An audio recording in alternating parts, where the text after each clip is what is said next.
Росица, Ката, Марија. Жени кои побарале помош.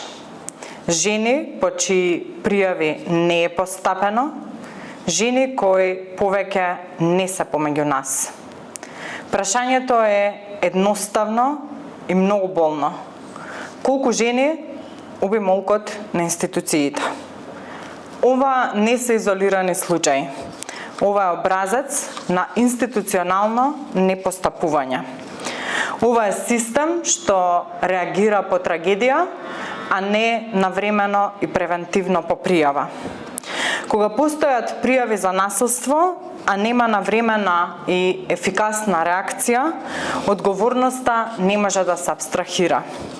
Затоа официјално ќе поднесам барање за отворање надзорна расправа во собранието за институционалното непостапување во случај на пријавено семено насилство. Јавноста има право да знае зошто институциите молчале, кој не постапил и дали биле превземени сите законски мерки за заштита. Дополнително, повторно ќе го доставиме законот за воведување на електронска нараквица за следење на сторителите на семено и родово базирано насилство. Овој механизам не е политичко прашање, туку прашање на безбедност и превенција.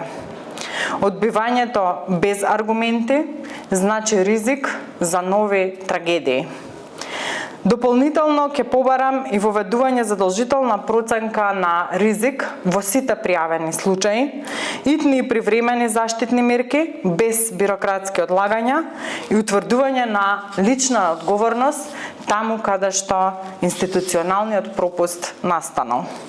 Животот на жените не смее да зависи од задоцната административна проценка или од одложени постапки. Институциите постојат за да не штитат, а не за да молчат. Ова прашање нема да остане прашање на уште едно обраќање. Ќе следуваат конкретни иницијативи, законски предлози и парламентарен притисок, се додека системот не почне да функционира онака како што му налога законот, навремено, одговорно и во интерес на заштита на жртвата.